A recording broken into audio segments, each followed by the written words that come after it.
Hi, I'm Pam and I'm going to show you how to make this beautiful bag. It's big enough for your cell phone, for a couple of credit cards, business cards.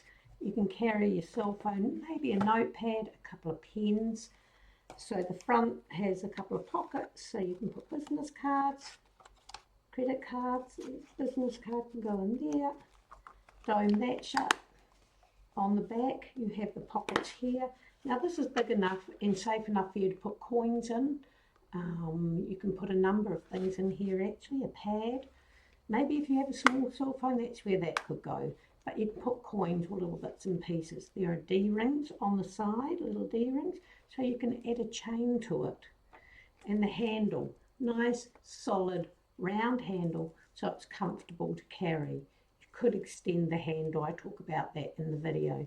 But this is out of vegetable tan leather that I have dyed myself.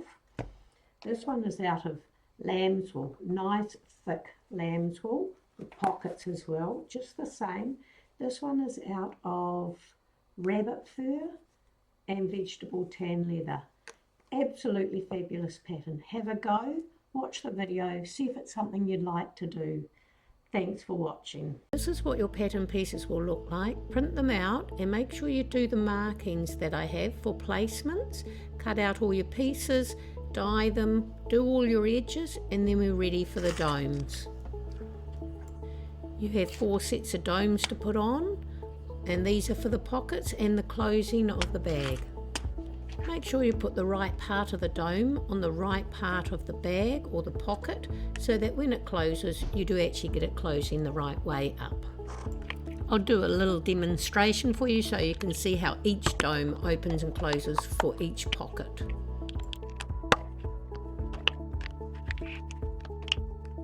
So on your 2 pockets, and they should look like this.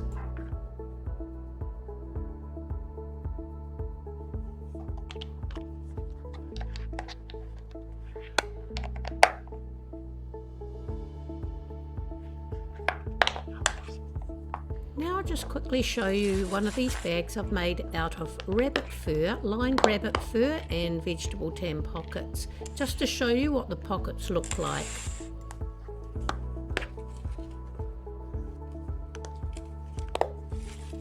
Rabbit fur and sheepskin, great option for making this bag as well.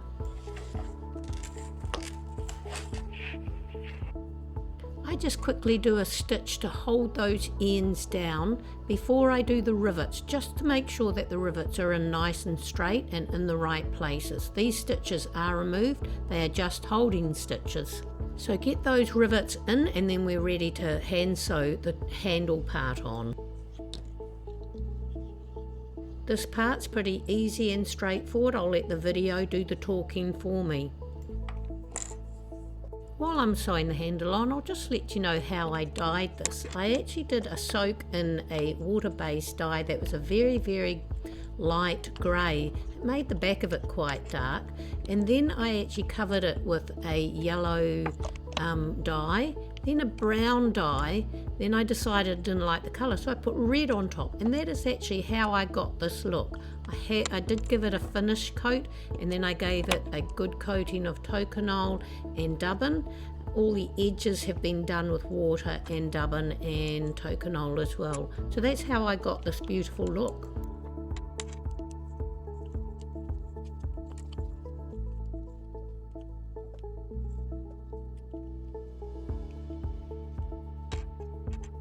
You could actually make a longer, bigger handle if you wish. This is big enough so you can hold it and carry it with your hands. But if you wanted to put your hand actually through the handle, carry it with your wrist or maybe over your elbow, I would lengthen that bit in between the handle. Just lengthen that, and you'd have to lengthen the handle bit as well. That way you could actually use it in different ways. You can lengthen it so it's long enough to be a shoulder strap as well if you wished. Just another option, just another thought. I'm going to give it a go myself.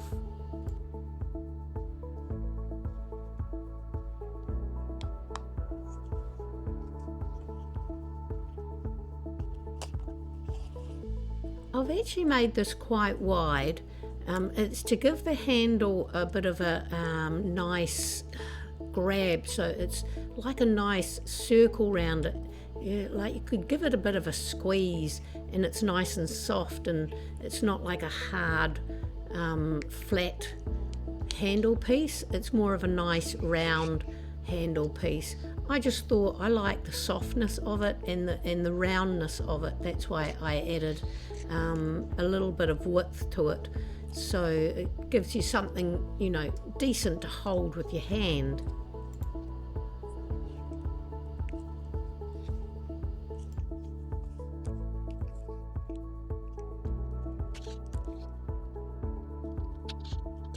One of the reasons I made this bag or started designing this bag is I got quite a few inquiries for cell phone holder, but they didn't want it to look like a cell phone holder. They wanted it to look like more like a briefcase or a carry bag, an old-fashioned sort of bag. So, but they didn't want it to be a big bag, quite narrow for a cell phone and maybe the odd bit of paper or pen.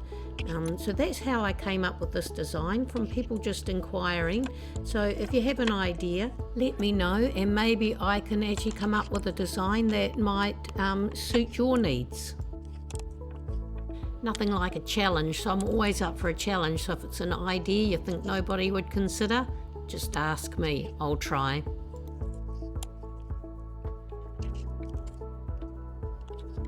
Just about finished this part of the handle. Hopefully the video actually showed you exactly how to do it.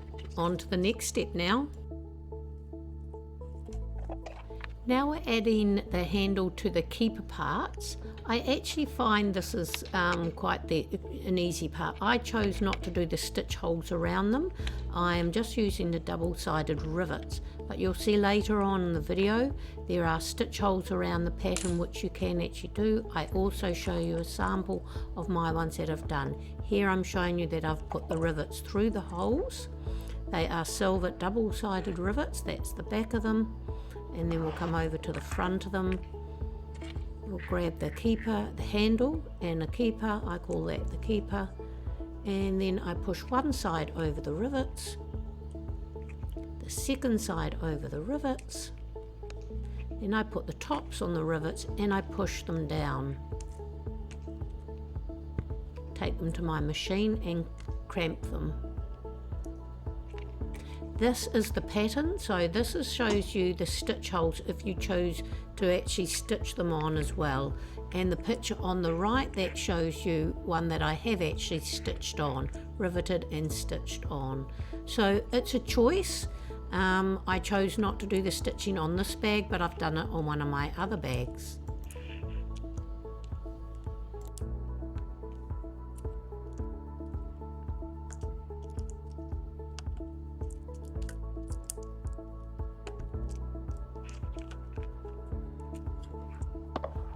Okay, now that's the handle all finished and it looks good. Plenty of room to hold. Put a hand through, a decent size hand to hold that, and that you could widen if you wanted to, so you can put your wrist through. It's just up to you. It bends nicely if you want it actually more rounded as well, more space for a hand. But yep, good grip.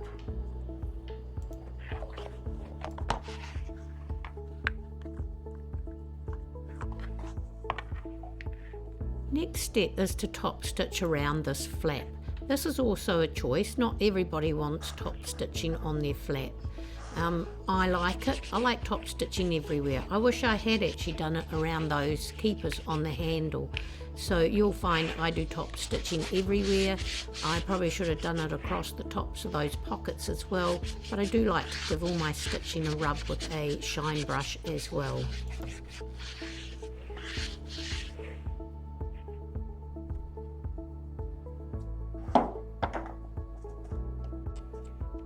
I won't talk too much with this part here. This is where we're getting the side pieces ready, and I actually think the video speaks for itself, but I do like to do the top stitching across the tops, and just make sure that you do one from the left and one from the right, because you need one for each side and they are opposites. Also, make sure your thread is long enough, because you need it to be able to go across the top, down one side, across the bottom and up the other side. So you want three and a bit times thread for this piece here, so it's a decent length thread. And with the D-ring, you can sort of see the little D-rings. I actually like to make my D-rings slightly bigger than needed because I like them to be loose and floppy, so when they're not being used, they're not getting caught on things. They just flop down and sit nicely in place.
That final last stitch gets done when you start attaching this piece to the actual bag piece.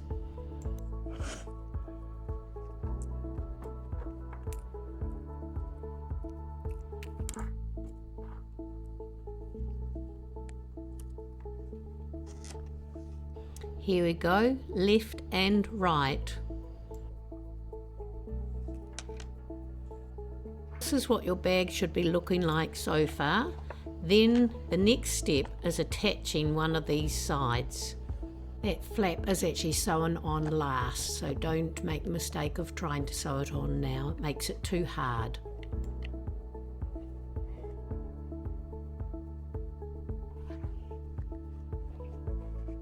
This is a little bit fiddly, this part here, but if you follow what I'm doing and just take your time, you'll get the hang of it. Both sides are done the same. You always start at the top, the way that I'm doing it here, and I always do a loop over the two thicknesses of leather at the very top.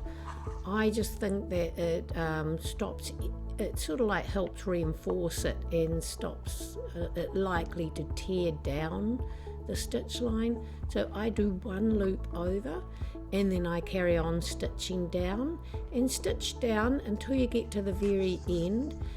This is where you really need those markers that I had on the pattern.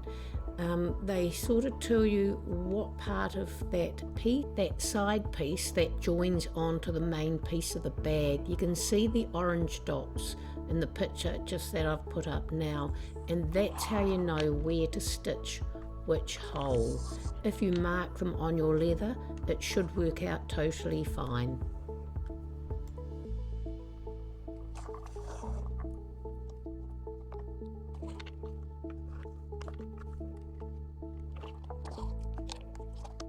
Carry on stitching until you get to the end. Then I slow it down and I put the picture up again so you can see exactly how I do it.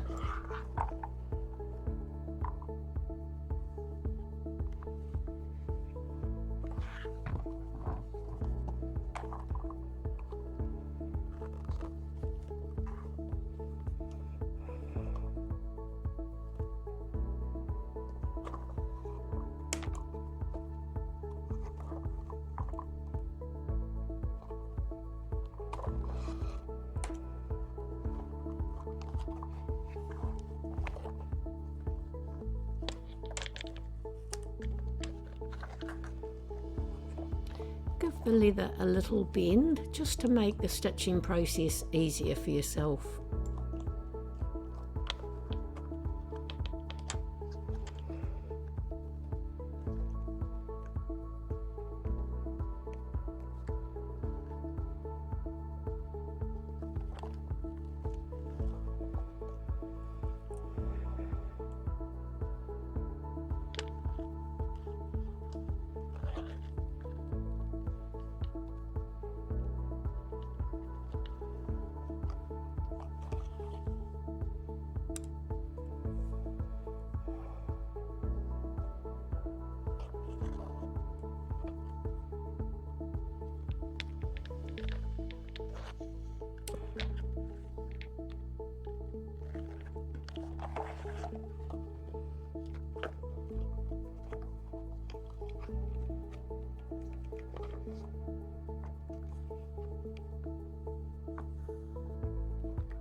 When you pull this part nice and tight, you'll find that the end or the bottom part actually goes nice and round. I designed it for it to be round, not flat.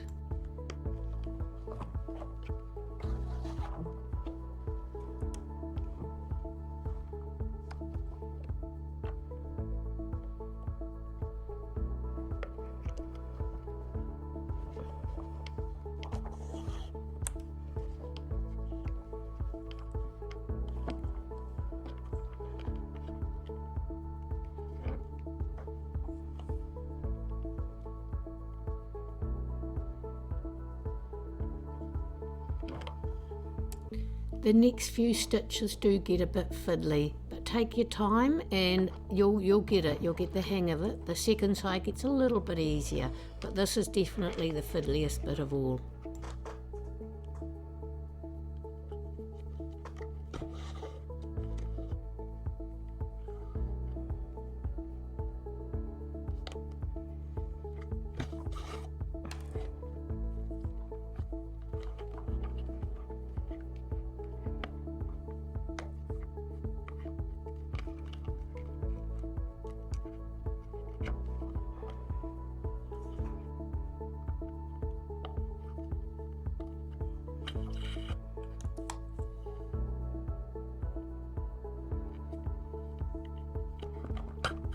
And then work your way up the line until you get to the very end of the side piece.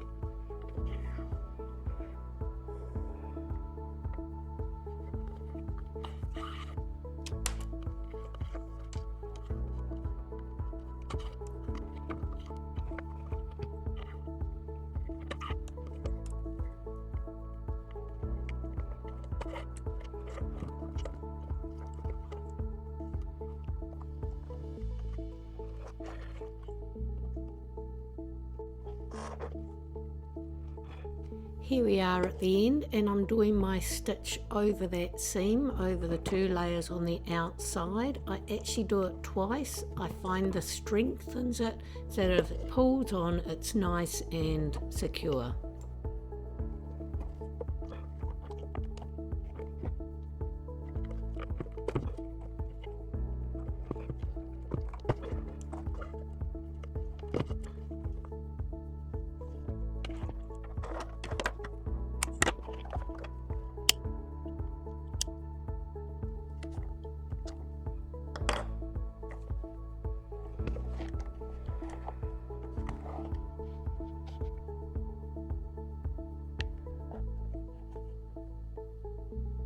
Do a top stitch along the front if you wish. I did. I like the idea of the top stitching there, so I did those holes and did the top stitching. They are on the pattern, so you can choose whether you wish to do that or not, but now's the time to do it if you want to.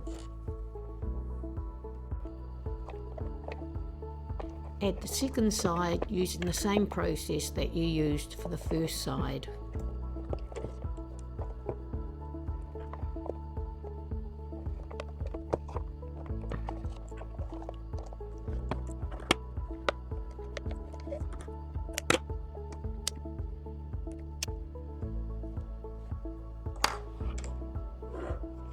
Beautiful. Now your bag is seriously looking like a bag, and now on to the final step.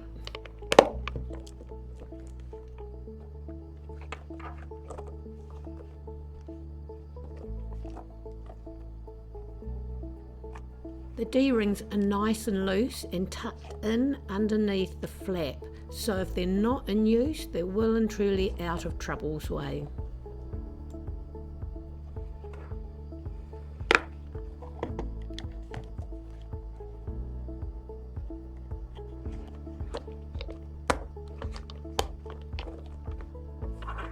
Let's get this flap done. Do the top stitching around the flap and then sew the flap on. The top stitching, of course, is a choice. I have done it, but you don't have to. Don't punch the holes if you don't want the top stitching, but it does give it a nice finished look. Start the top stitching and finish the top stitching with the markings on the pattern with the orange circles. That is basically in between those two orange circles is where it is attached to the bag. The other stitches around the flap are the top stitching.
Match up the orange dots on the flap with the orange dots on the bag bit, and that is where you know it joins up perfectly. To make it easier, I use a thread that is on a needle. It's just a leftover piece of thread, and I just stitch the one end down, hold it in place so that while I'm starting at the other end, it makes it that much easier. And this stitch is removed by the time I get to it.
I just use my boning tool just to go through the pockets, just to give it a little bit more space so they're not so tight.